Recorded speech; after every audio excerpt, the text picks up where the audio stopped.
Bonjour à tous et bienvenue dans cette vidéo d'analyse sur le Dow Jones. Alors, nous sommes le 1er février. On va voir dans cette vidéo, on va faire un petit retour dans le passé déjà pour revivre les séquences de 2017 à 2021 pour voir un peu ce qui s'est passé sur l'indice Dow Jones durant la première mandature de Donald Trump. Et ensuite, eh bien, on va revenir dans le présent et voir un peu où on en est dans notre décompte héliotiste et ce que l'on peut en attendre et ce que l'on peut éventuellement projeter par rapport à cette première période de marché sous l'ère Donald Trump. Alors bien entendu, si vous aimez l'analyse technique, si vous aimez ce que je fais et si ce que je fais vous intéresse pour que vous puissiez avoir une idée pour vos investissements, et bien surtout, n'hésitez pas à vous abonner à la chaîne, à lâcher un maximum de commentaires, poser vos questions, je lis tous les commentaires et j'y réponds. Vous pouvez partager également la chaîne, les vidéos, afin de, bien entendu, me soutenir. Bon, bien entendu, tout ce qui se trouve dans mes vidéos ne sont absolument pas des conseils en investissement. Je ne vends aucun produit, je vous partage tout simplement ma vision des choses et cette vision, eh bien, je m'en sers pour mes investissements personnels uniquement. Allez, c'est parti. Alors, nous voici sur le graphique cash du Dow Jones en weekly. Donc, chaque chandelier que vous voyez apparaître ici constitue une semaine de cotation. Et donc, ici, je vous ai montré un peu l'historique. Depuis le 1er janvier 2017 jusqu'au 1er janvier 2021, ou juste avant, parce qu'après, bon, la séquence après, bon, c'est Monsieur Biden qui était donc entré en fonction. Alors, qu'est-ce que l'on peut voir durant cette période de 4 ans? Bon, première chose, vous voyez ici que durant cette période, on a eu la période Covid qui a été une forte baisse, donc la plus forte baisse enregistrée depuis un bon bout de temps sur le Dow Jones, qui était quasi de 40%. Vous avez 4 phases haussières et 3 phases baissières. Alors, la première phase haussière commence dès l'investiture. Vous voyez qu'on a un run-up de plus ou moins 33% de hausse sans véritable correction. Ce que j'appelle une véritable correction, ça commence ici, dans cette première phase-là, où on a un petit moins 12%. Et donc là, on prend one shot dans la première année, plus 33%. Bon, on a des phases de latéralisation de temps en temps, mais grosso modo, toute la politique appliquée par Donald Trump est appréciée par les marchés et donc ceci monte. On a bien entendu, après une hausse de 33%, forcément besoin un peu de respirer, de reprendre appui. Et donc, on a un point bas ici qui est autour des 12%. Donc, on latéralise un peu durant toute cette phase. Mais par rapport au plus bas, on a une seconde partie haussière, on va dire, qui vient créer ici une sorte de double top après un nouveau run de 15%. S'ensuit ensuite une baisse de plus ou moins 20%, et puis une nouvelle hausse avec une grosse phase de latéralisation entre deux, qui reprend 36%, puis le crack Covid 38%, et ensuite une hausse de plus de 68%. Alors, qu'est-ce qu'on peut en tirer de ce marché durant ces 4 premières années? Déjà, on pourrait aussi mettre, c'est pas celui-là que je voulais prendre, c'est celui-là. On pourrait voir un peu la hausse globale. Une personne qui investit 1er janvier 2017 et qui sort fin décembre 2020, elle a engrangé plus de 50% de hausse sur son investissement. C'est relativement pas mal, ça fait du 12% et demi, voire 13% par année. C'est sympa, c'est dans la moyenne. Maintenant, voilà, si on est un investisseur actif, il y a moyen de faire mieux. Moyen de faire mieux, effectivement. Pourquoi? Parce qu'un investisseur actif, il va investir à un certain moment donné, il va laisser grimper, tout dépend de ses objectifs. Mais à chaque fois qu'il y a une phase de repli, ça va être une opportunité pour lui de rempiler, bien entendu. Donc est-ce que vous fixez, une base de, 10 de 15 de 20 avant de, renforcer, vos positions? Bah, si c'est 10 vous aviez, 1, 2, 3, hein, bien entendu, quand on voit ce genre de chandelier en hebdomadaire, c'est compliqué de réinvestir. Surtout quand, on s'intéresse aussi un peu, hem, à la partie macro, micro, géopolitique. Bon, bah, voilà, là, on sait qu'on est rentré en crise Covid, c'est compliqué. Seuls les très actifs, une fois qu'on atteint les 30-35 se disent: «Bon OK, là, il va falloir intervenir» et donc bon, voilà, on peut prendre le risque. Mais dans les phases classiques, parce que ça, c'est quand même, quelque chose de relativement particulier comme crise. Dans les phases classiques, bah, entre, 10, 15, 20, 25, 30 bon voilà, ce sont des phases durant lesquelles, les investisseurs actifs vont, travailler ce qu'on appelle du DCA, long terme et donc c'est-à-dire que ce sont des zones relativement intéressantes pour pouvoir réinvestir des bénéfices qui auraient été, engrangés, sur les, plus 20, plus 25, plus 30 de ce qui a été pris ici. On va remarquer une seconde chose, c'est que, bah, durant cette période, les phases et généralement c'est plutôt comme ça que ça se passe, les phases, de hausse sont relativement longues, et assez lentes. Par contre, dès qu'il y a des phases de correction baissière, vous voyez ici, boum, en 2 semaines, on a perdu les 13 en 2 semaines. OK? Après le reste, c'est du yo-yo. Mais c'était relativement court. Ici, bah, on a perdu, les 20 on a perdu, 10 en, 1, 2, 3, 4, allez, un petit mois et puis derrière on a, stabilisé et puis, 1, 2, 3, allez, aussi un petit mois, on a reperdu, un bon, 15 ici, hein, donc voilà. Les phases de baisse, et bon celle-ci, il y a pas photo, mais les phases de baisse sont relativement, courtes et rapides. Dans le sens où, bah, dès qu'on va commencer à lâcher de la pression, comme le marché est monté, monté, monté, une cocotte minute, bah, dès qu'on va enlever le couvercle, bah, la vapeur, elle va s'échapper en un seul coup et de manière assez rapide. Jusqu'à ce que, bah, la température dans la cocotte redescende et où on va pouvoir remettre le couvercle dessus et on va pouvoir refaire monter la pression jusqu'à un nouveau niveau, de pression et de température et puis, bah, voilà, la pression pardon, va faire que, bah, on va ressoulever le couvercle et puis, tout va s'effondrer. Donc c'est le même principe sur les marchés, la température, la pression monte lentement, lentement, lentement et puis à un moment donné, il y a de la surpression, température trop importante, ça dégage. Ça, c'est le principe, de fonctionnement, de mise sous pression des marchés. Alors maintenant, où est-ce qu'on en est dans notre décompte? Bon, je reprends, rapidement, hein, donc mais vous pouvez aller voir les vidéos précédentes si vous voulez plus de détails. Une première impulsion, donc vague 1 de la vague 5 de cycle long, pardon.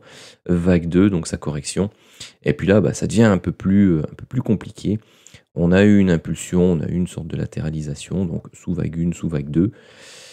La question maintenant est de savoir si on a, vraiment eu ici donc, une sous vague 3 et une sous vague 4 ou si, on a eu et donc une sous vague 5, ici et donc là on entame une correction plus profonde ou si on est tout simplement dans un, sous-cycle fortement bullish de type vague 1, vague 2, sous vague 1, sous vague 2 et ainsi de suite. Donc ça, ici, on a terminé de nouveau un cycle haussier. Est-ce que c'est de nouveau une sous-vague 1 de la 3 verte ou est-ce qu'on a fait la 3 verte? Voilà, ça reste de l'ordre de l'inconnu. Par contre, ce qu'on peut voir, c'est que, bah, le canal haussier ici en pointillé, lui, il a tenu. On n'est pas venu retracer, les, 23,6 de, toute la hausse depuis ce point bas-là jusque celui-ci.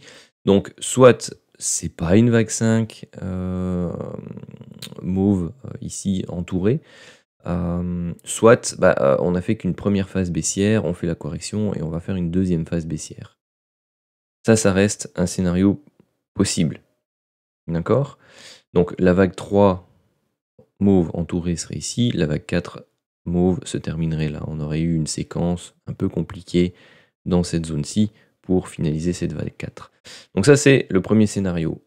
On a fait 5 temps ici, et puis là, on va temporiser, corriger, et on a fait qu'une première phase de la baisse, on la corrige à la hausse, et là, à partir de la semaine prochaine ou la semaine suivante, durant le mois de février, on va bidouiller, on va recorriger, on va continuer de temporiser. Ça, c'est une possibilité. Et donc, l'autre possibilité, je vous le disais, c'est que on est dans un sous-cycle de vague 1, vague 2, vague 1, vague 2, vague 1, éventuellement déjà vague 2. Et puis là, on repart déjà à la hausse. Et puis, on va continuer, ups. À un moment donné, on va commencer à faire des vagues 3, hein, des sous-vagues 3, des vagues 4, des vagues 5, corriger un peu plus, ups, et repartir. Donc, l'objectif ici sera de pouvoir profiter de ce genre de phase. Alors moi j'en ai profité ici, malheureusement. Malheureusement j'en suis sorti un chouille trop tôt, mais bon, passer en journalier ici. On a eu une séquence. Donc pour ceux qui ont suivi dans mes autres vidéos, j'étais rentré quelque part par là, donc sur la borne basse. Et on a eu une séquence journalière qui était au début fortement baissière et puis qui s'est rattrapée. Je ne sais plus exactement laquelle est-ce. Je crois que c'est celle-ci. Ou c'est celle-ci. Ouais, enfin bref, il y en a une qui a fortement baissé. Je me suis dit, ah, ça y est, on a fait le top. On va corriger. Gourmand comme je suis, eh bien, j'ai pris mes profits, l'entièreté, bien entendu. Et puis, c'était autour des... Ah, ça se verra mieux sur le CFD.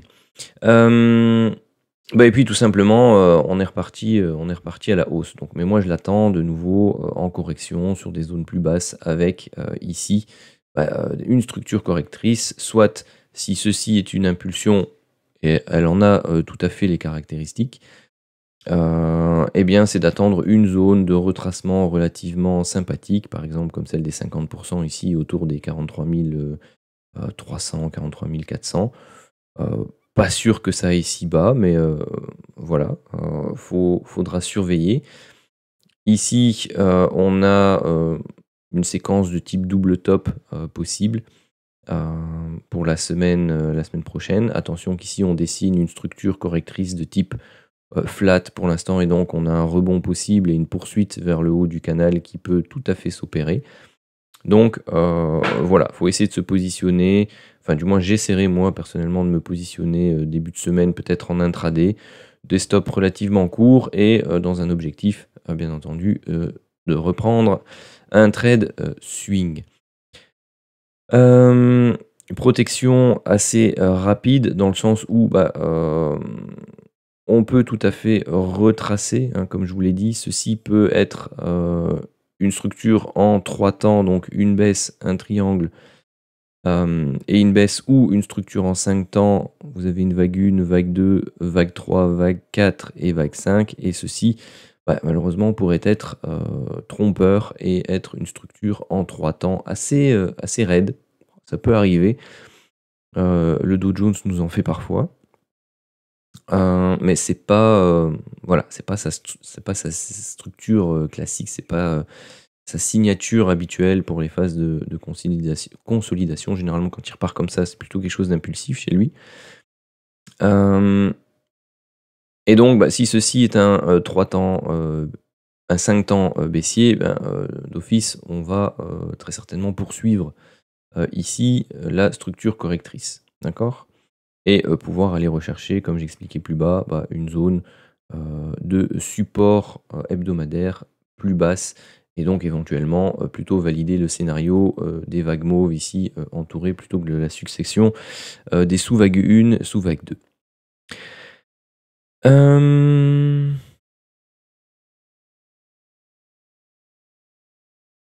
Donc voilà, ici vous avez la version CFD en journalier.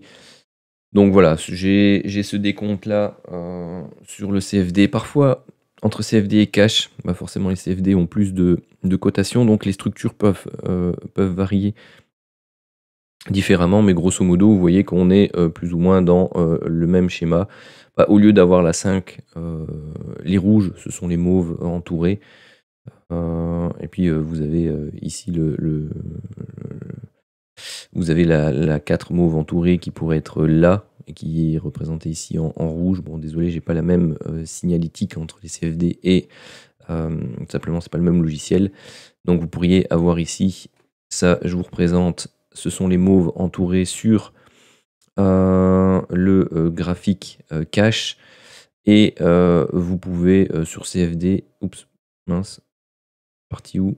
Bon, tant pis.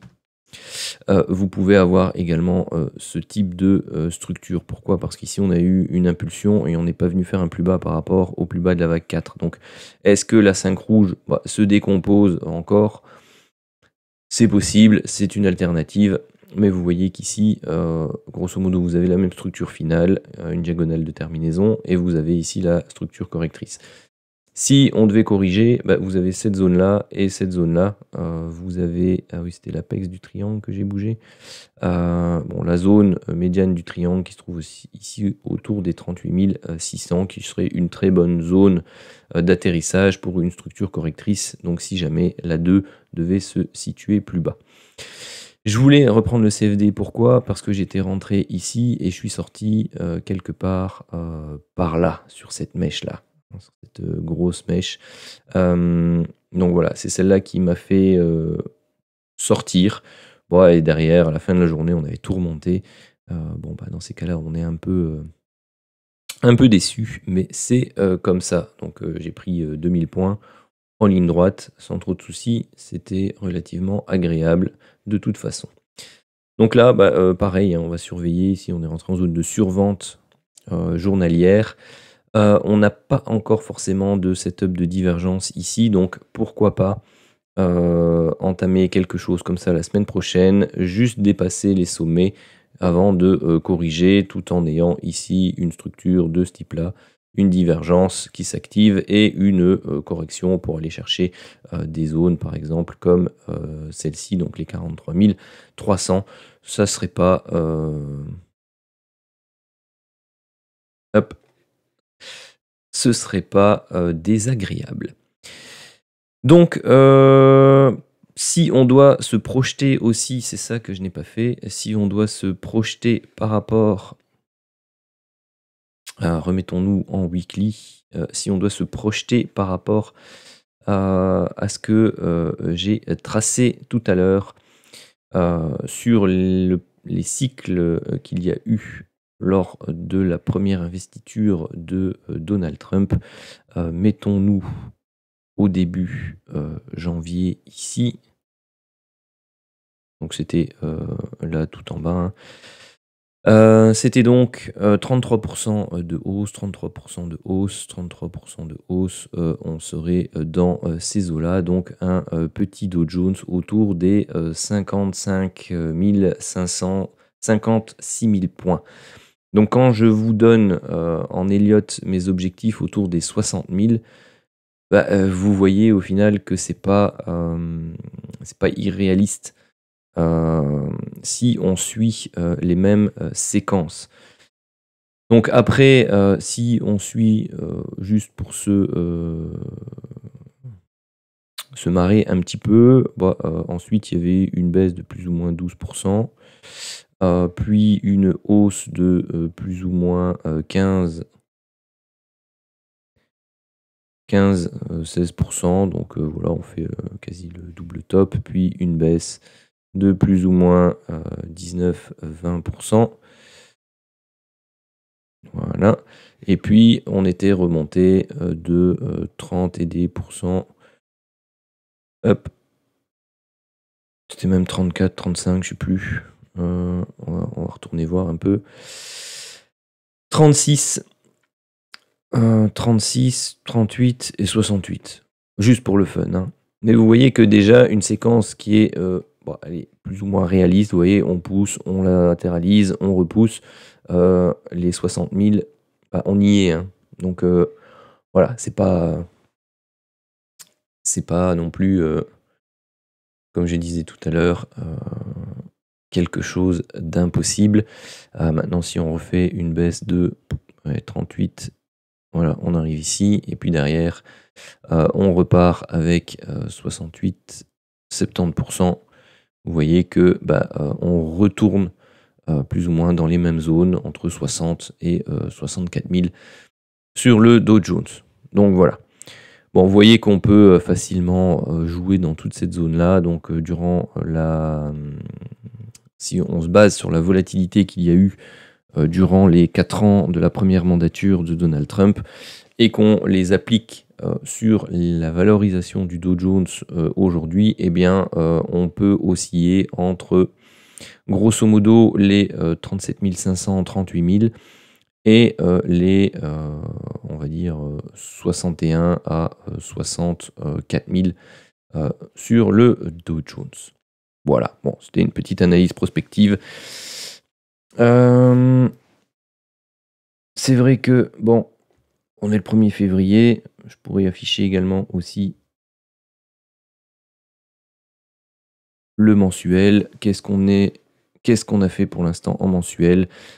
J'aurais dû commencer par là, mais bon. Hop, vous voyez que pour l'instant, eh bien, nous sommes toujours dans cette grande bougie ici de novembre. Donc on est compris dans l'amplitude de la bougie qui a suivi l'effet de la victoire donc, de Donald Trump. On est monté, on a consolidé, on remonte. Bon, voilà, on peut tout à fait continuer à faire du yo-yo dans cette zone donc, qui représente les 41 650 au plus haut historique autour des 45 000, 45 100 sur le Dow Jones. Donc on peut continuer à latéraliser un peu là-dedans, voir tout simplement comme je l'expliquais, si ceci est bien terminé, on va consolider un peu plus et aller pourquoi pas rechercher la précédente zone de vague 4 et aller rechercher les 38,2 de consolidation autour des 38 800, 39 000 points sur cet actif. Voilà qui termine cette vidéo qui est un peu plus longue que ce que j'imaginais, mais je pense qu'il y a pas mal d'infos intéressantes, pas mal d'idées. Donc voilà, n'hésitez pas à les commenter, n'hésitez pas à les partager, n'hésitez pas à vous abonner, à activer la petite cloche et à liker un maximum pour pousser les stats de la vidéo et de la chaîne. Sur ce, je vous souhaite à tous un très bon week-end et un très bon mois de février.